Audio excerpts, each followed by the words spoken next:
오늘 삼손은 인생의 정말 마지막 끝자락에 있는 것 같아요. 지금까지 살펴본 이 삼손의 모습을 보면 어떠세요? 그가 행했던 행적들을 보면은 참 뭔가 자유분방하지 않으세요? 즉흥적이고 우발적이고 늘 그런 인생을 살아왔던 것 같아요. 이스라엘 구원하라고 주신 하나님 능력 가지고 자기 하고 싶은 대로 막 살았어요. 막 여인 좋으면 막 따라 들어가고 말이죠. 신기한 거는 그렇게 마음대로 막 살았는데도 하나님이 즉각적으로 징계를 하지는 않으셨던 것 같아요. 저도 이 부분이 어느 정도는 공감이 되는 게, 저도 예수님을 인격적으로 만나기 전에는 제 멋대로 막 살았거든요. 근데 그때 당시에 저를 징계를 바로 하시지 않은 것 보면은 삼손도 좀 그러지 않았나 마음이 들어요. 하여튼 오늘 본문에 나타나는 이 삼손의 모습을 보면 참 초라하기 짝이 없습니다. 지금 오늘 상황 가운데 있는 삼손의 모습은 말이죠. 블레셋 사람들에 의해서 두 눈이 다 뽑혔어요. 놋줄에 묶여서 지금은 감옥에 갇힌 채 맷돌을 돌리고 있는 아주 초라한 죄수의 모습입니다. 오늘 이 삼손의 꼴이 이 지경이 되는 데까지는 이 들릴라라는 여인의 유혹이 결정적이었죠. 블레셋 통치자들의 돈에 받고 사주받아서 이 삼손의 힘의 원천이 뭐냐라고 집요하게 계속해서 물었잖아요. 우리가 볼 때는 이 뻔한 속임수에 뭐 그렇게 넘어가나, 삼손은 미련하다, 혹시 이렇게 생각하는 분 계신가요? 그런데 또 실제로 그 상황에 닥치면 혼이 쏙 나갈지도 모르겠어요. 왜 요새도 소위 말하는 이 꽃뱀들 있잖아요. 꽃뱀들, 의도적으로 사기를 행각을 벌이는 여자들, 남자들이 몰라서 당하겠어요?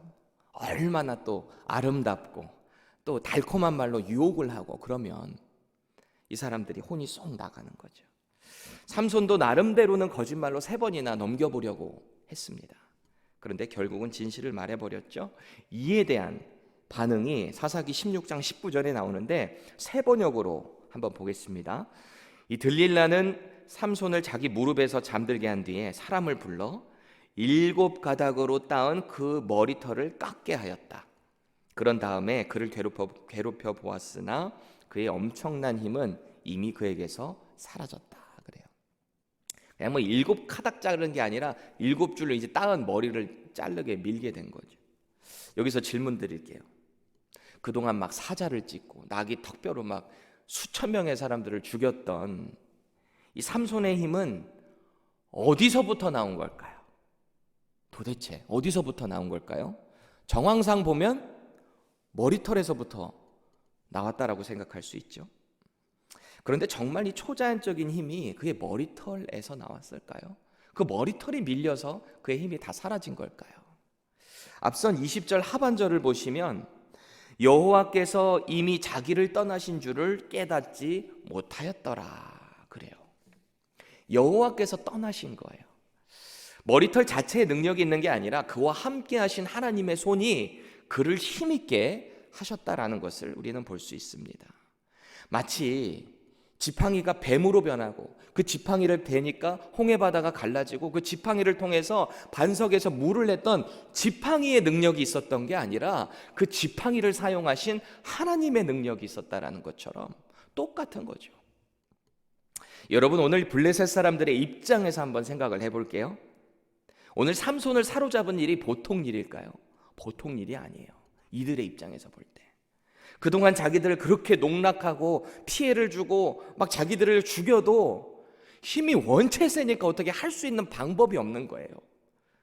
그래서 아무 방법도 없이 그냥 손 놓고 볼 수밖에 없었는데 그 삼손을 사로잡았어요. 그를 무력화시켰어요. 그리고 그가 지금 자기들의 감옥에서 맷돌을 돌리고 있다는 말이죠. 얼마나 기분이 좋고 속이 시원했을까요? 이 찌르고 있는 가시가 쏙 빠진 것 같은 그런 느낌이지 않았을까요? 이 고대 근동에서는 이스라엘 시대 때도 그랬지만 이 나라와 나라가 전쟁한다는 것은 각자 자기들이 섬기는 신들의 전쟁이다라고 받아들여졌잖아요. 그러니까 오늘 본문에 나오는 내용도 똑같아요. 이 블레셋 사람들의 입장에서 볼 때 자기들이 섬기는 신인 이 다곤이라는 신이 저 이스라엘이 섬기는 여호와의 신을 이긴 거예요. 그 여호와라는 신이 힘을 준 그 삼손을 무력화시켰으니 자기 다곤 신이 이겼다라는 거죠. 자기들의 신이 삼손을 넘겨줬다라고 생각하는 거죠. 꼭 이 시대에서 자기들이 어떤 노력으로 이룬 성공이나 돈, 권력이 하나님보다 더 강하다라고 하는 이 세상 사람들과도 똑같은 겁니다. 여러분이 다곤 신은 고대서부터 메소포타미아, 아수르, 이 베니게 지역에 있어서 아주 유명하게 흔히 섬겼던 신이 다곤 신이에요. 널리 숭배한 신인데 이 고대 조각품들의 그 기록들 그런 사진들을 보니까 이 상반신은 어떻게 생겼냐면 왕관을 쓴 수염난 이 남자의 모습입니다. 그리고 하반신은 이 물고기 모양이에요. 물고기 모양. 그래서 어떤 학자들은 이 신은 다곤 신은 풍요를 주는 해양신이다 라고 말하는 사람도 있고요. 반면에 어떤 사람들은 이 다곤 신이 곡식의 풍년을 위해서 드렸다라고 해서 그러니까 가나안의 곡식 이런 풍년의 신 가장 유명한 신 있잖아요. 바알 신을 본따서 이 사람들이 풍요의 농경신으로 섬겼다라고 주장하는 사람들도 있어요. 해양의 신이든 농경의 신이든 어쨌든 사람이 만들어낸 우상신입니다. 아무튼 지금 이 블레셋 민족은 이 다곤 신이 여호와 신을 섬기는 삼손을 무력화시켰다는 거죠. 신난 거예요. 그래서 다곤 신을 위해서 큰 잔치를 그 신전에서 벌여뒀습니다. 자기들끼리 얼마나 신났겠어요. 얼마나 뛰놀면서 다곤 신이 최고다, 다곤 신보다 강한 신은 없다, 얼마나 자기들끼리 그렇게 쾌락을 즐겼겠어요. 온갖 술과 음식을 다 버려놓고 잔치를 벌이는 거죠. 창조주 하나님께서 보실 때 얼마나 가관이었겠어요, 이들의 모습이. 한참 잔치가 벌어지는 중에 이들이 얼마나 기쁘고 막 흥분됐던지 말이죠. 오늘 본문 25절 보세요. 옥에 가뒀던 삼손을 불러내서 제주를 부리게 하자, 이렇게 사람들의 막 군중 심리가 막 자극이 되기 시작한 거예요. 저 삼손 불러다가 우리가 좀 농락하자 이러고 있는 거예요. 여기서 제주 부리게 하다라고 번역된 히브리어 단어가 이 사하크라고 하는 단어인데, 이 구약 성경에 몇 번 쓰였나 제가 찾아보니까 36번 이 단어가 쓰였거든요. 1차적인 뜻은 웃다라는 뜻이에요. 이 사하크라는 단어가 웃다. 제 막내 아들이 이 영어 이름이 아이작인데요, 이삭이라는 게 웃음이라는 뜻이잖아요. 근데 그 웃음과는 다른 의미예요. 이 사하크는, 이 단어는 음악 같은 것을 통한 기쁨을 통해서 웃는 것일 수도 있지만 대부분 쓰인 용례들을 보면 대부분은 누군가를 조롱하거나 농락할 때 이 사하크라는 단어를 사용하고 있어요. 그래서 어떤 경우에는 보니까 하나님이 의인을 괴롭히고 있는 그 악인들의 모습을 보시면서 이 사하크라는 단어를 또 썼는데, 시편 37편 13절 보세요. 그러나 주께서 그를 비웃으시리니 그의 날이 다가옴을 보시미로다. 비웃다라는 사하크. 오늘 블레셋은 자기들의 승리를 자축하면서 삼손을 마음껏 비웃기 원하는 거예요. 그를 농락하기 원하는 거예요. 삼손에게 어떤 농락을 하며 제주를 부리게 했을까요? 지금 이미 눈이 뽑혔고 앞이 안 보이니까 자기들이 어떤 음악을 틀어놓고 춤을 추게 했을지도 모르죠. 제주를 부리게 막 했던 거예요. 그리고는 25절 하반절 보시면 그들이 삼손을 두 기둥 사이에 세웠더니 그럽니다. 아마도 이들은 약간의 좀 휴식도 좀 줄 겸 이 두 기둥 사이에 놓고 더 잘 보이게 그렇게 놓은 거일 수도 있을 것 같아요. 그러자 삼손은 자기를 잡고 있던 소년에게 이렇게 부탁을 하는 거죠. 26절 보세요. 나에게 이 집을 버틴 기둥을 찾아 그것을 의지하게 하라. 그렇게 좀 나를 옆에다 세워줘. 이렇게 말하고 있는 장면이죠. 여러분, 이 다곤 신전이 얼마나 컸던지 기둥이 여러 개가 있었겠죠. 그 중에서도 가장 핵심적인 기둥으로 자기를 인도해달라 이렇게 부탁을 한 거예요. 곁에 있던 소년에게 힘든 기색을 좀 보이면서 좀 큰 기둥에 좀 기대고 싶다 이렇게 연기를 했을지도 모르겠어요. 물론 어렵긴 하겠지만 지금 삼손의 마음에는 어떤 마음이 있을까요? 막 부글부글 끓지 않을까요? 그동안 삼손의 모습을 보면 참 우발적이고 즉흥적이고 열도 많았던 욱하는 사람이었는데, 자신을 농락하는 것도 모자라서 여호와 하나님을 막 농락하는 모습을 볼 때 이 속에서 엄청난 분노가 삼손이 일으켜나지 않았을까요? 그런데 분노만 하면 뭐예요? 이미 하나님의 힘은 자기를 떠났는데, 자기가 할 수 있는 건 아무것도 없는데 얼마나 무기력해요, 삼손의 모습을 볼 때 말이죠. 그러니까 이 삼손은 하나님께 간절히 구하는 거예요. 간절히. 아마 제가 볼 때는 삼손의 일생에 있어서 가장 간절한 기도가 이때 나오지 않았을까 싶어요. 28절입니다. 삼손이 여호와께 부르짖어 이르되 주 여호와여 구하옵나니 나를 생각하옵소서.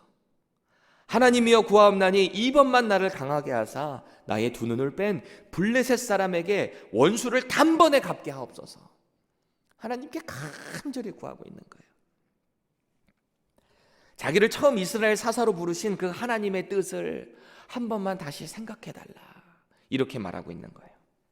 여기서 생각하다라고 번역된 이 히브리어 단어의 뜻을 보니까 이 자카르라고 하는 단어인데, 이 자카르가 구약 성경에 무려 223번이나 사용이 됐어요. 이 똑같은 단어가 구약 성경에 1차적인 뜻이 표하다, 기억하다라는 뜻이에요. 이 단어가 절대 잊어서는 안 될 것을 기억하기 위해서 이렇게 표시해 놓는 그런 의미거든요. 기억해 놓는 그런 의미예요. 그래서 대개 이 단어가 쓰인 용례를 이렇게 쭉 찾아보니까 언약을 기억하시는 하나님, 죄를 기억하시는 하나님, 혹은 어떤 큰 사건을 이스라엘이 기억하다 할 때 이 자카르라고 하는 단어가 사용되고 있어요.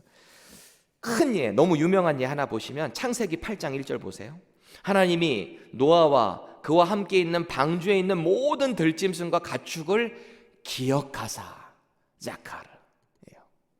예전 개역 성경에는 권념하사 그렇게 기록되어 있는 단어가 자카르예요. 방주에 있는 노아와 모든 동물들, 그 가족들 기억하셔서 그들에게 긍휼을 베풀어 주세요. 그들에게 긍휼을 베풀어 주신 하나님의 자비, 그걸 기억하신 것이 자카르인 거죠. 언약을 기억하셨다는 겁니다. 출애굽기 2장 24절 보세요. 하나님이 그들의 고통 소리를 들으시고 하나님이 아브라함과 이삭과 야곱에게 세운 그의 언약을 기억하사, 자카르입니다. 오늘 인생의 끝자락에 선 이 삼손이 원수들 앞에서 하나님께 간절히 구하는 거예요. 하나님, 저를 기억해 주세요. 저를 사사로 세우신 그 언약을 기억해 주세요 라고 말이죠. 간절히 기도하는 거예요. 이에 하나님께서 그에게 주셨던 힘을 다시 회복시켜 주십니다. 30절 보세요. 힘을 다하여 몸을 굽히매 그 집이 곧 무너져 그 안에 있는 모든 방백들과 온 백성에게 덮이니 삼손이 죽을 때에 죽인 자가 살았을 때에 죽임보다 더 많았다. 그동안에 죽였던 수천 명의 사람들보다 이 다곤 신전에 모인 지붕에도 있는 많은 사람들 다 죽은 거예요. 더 많이 죽였다라는 거예요. 이스라엘을 괴롭혔던, 하나님을 대적했던 그 원수를 하나님께서 삼손을 사용하셔서 더 크게 그들에게 원수를 갚게 하신 거죠. 그동안 삼손이 죽였던 사람들 가만히 보면 물론 이스라엘 사사로 전쟁을 통해서 죽인 사람들도 있지만, 이 때로는 장인이 자기 부인을 다른 친구에게 좋다고 해가지고 욱해가지고 죽인 사람들도 많았잖아요. 삼손은 그렇게 했잖아요. 그런데 이제서야 하나님의 사사로 좀 더 당당하게, 멋들어지게, 사명자로 장렬하게 전사하는 장면입니다. 여호와를 대적하는 더러운 우상신전을 삼손을 통해서 하나님은 초토화시키셨어요. 우상을 섬기는 그들을 완전히 멸절시켜 버리셨어요. 그들의 핵심 전력을 무력화시킨 거죠. 블레셋의 이 방백들, 통치자들을 다 무력화시켰으니까. 그래서 본문 31절을 보면 그가 지난 20년 동안 공식적인 이스라엘 사사로 그렇게 쓰임받았다라는 것을 인정하고 있는 거죠. 그래서 그렇게 기록을 하는 거예요. 20년 동안 사사로 쓰임을 받았다. 이미 다 무너져버린 다곤 신전 아래 깔린 그의 시신을 수습하는 게 쉬웠겠어요? 그의 가족들이 가서 그 신전 아래 깔린 삼손의 시신 수습하는 게 쉬웠겠냐고요. 또 그 가는데 블레셋 군대가 있을 법도 하잖아요. 저지받을 법도 하잖아요. 그런데 수습하는 모습을 보면 아마도 그곳에는 이 블레셋 사람들의 마음 가운데 미신이 있을 거 아니에요. 자기네들 신이 완전히 무너졌으니까 아예 무서워서 그곳 가지도 못했던 거죠. 여러분, 세상이 추구하는 리더의 조건이 뭔가요? 지금 이 세상이 추구하는 리더의 자격 조건, 이 맡겨진 그 분야에 있어서 최고여야 되잖아요. 최고의 열정을 가지고 있어야 되고 아이디어를 갖고 있어야 되고 열정적이면서도 결점이 없는 사람들, 그런 사람들을 이 시대는 리더로 인정을 하려고 합니다. 리더로 굳건하게 섰어도 어떤 결점이 보이면 막 물어뜯어서 끌어내리려고 하는 게 지금 이 시대잖아요. 그런데 성경에 나타나는 리더들은 그렇지 않은 것 같아요. 우리는 지금까지 이스라엘의 12명의 그 사사들의 모습을 살펴봤습니다. 가만히 생각해 보면 대부분의 사사들에게는 어떤 결점이 있어 보이지 않으세요? 에훗은 왼손잡이였잖아요. 에훗. 이 왼손잡이라는 말의 히브리 원문을 보면은 오른손에 장애가 있는 남자라는 뜻이에요. 그리고 아낫의 아들 이 삼갈이라는 사람은 출신이 사실 불분명해요. 학자들마다. 그러니까 불분명한 이 삼갈이라는 사람은 이 아낫이라는 이름의 뜻이 고대 여신의 이름을 본딴 아낫이라는 유명한 신이 있었거든요. 여신의 이름이. 그 여신의 아들이라고 하면은 어떤 학자들은 그 부모님은 그 아낫이라는 여신을 섬기는 이방인이었지 않았겠는가, 이렇게 보는 사람들도 있어요. 이방인의 자식이 이스라엘의 사사가 되었다. 결점이죠. 드보라는 어때요? 고대 근동에서는 도저히 리더가 될 수 없는 조건의 여성이었습니다. 기드온은 어때요? 겁 많고 아주 자기는 가장 약한 자라고 얘기했던 루저 느낌의 기드온. 입다는 어때요? 어머니 기생이잖아요. 본처의 자식들로부터 쫓겨나서 불량배들이랑 어울렸던 그런 결점을 갖고 있었던 사람. 그리고 오늘 주인공인 삼손은 도덕적으로, 성적으로 타락했던 결점을 가지고 있었어요. 하나님은 이런 결점을 가진 사람들을 사용하셔서 이스라엘을 구원하신 거예요. 여러분, 예수님의 제자들은 어때요? 그들의 실력이 대단해서 예수님의 제자로 부르심 받고 쓰임 받은 게 아니죠. 성령님께서 나중에 믿음과 용기를 주시니까 복음의 위대한 사명자로 그렇게 쓰임을 받은 것 아닙니까? 하나님은 오늘도 우리를 사용하기 원하십니다. 우리에게 결점이 없고 우리가 실력이 좋아서가 아닙니다. 하나님의 손에 붙들릴 때 우리는 쓰임 받을 수 있다는 사실을 꼭 기억하시기 바랍니다. 그러니까 우리 주변에 있는 사람들 조금 부족해 보여도 그들을 덮어주시고 인커리지 해주세요. 하나님이 쓰실 사람으로 알고 존중해 주시기 바랍니다. 목장 안에서도 좀 부족해 보이고 결점이 많아 보이는 사람이 있다면 이해해 주시고 더 세워주시기 바랍니다. 하나님이 사용하시면 그 사람 역시 하나님께 쓰임받을 수 있다는 사실을 꼭 기억하시기 바라요.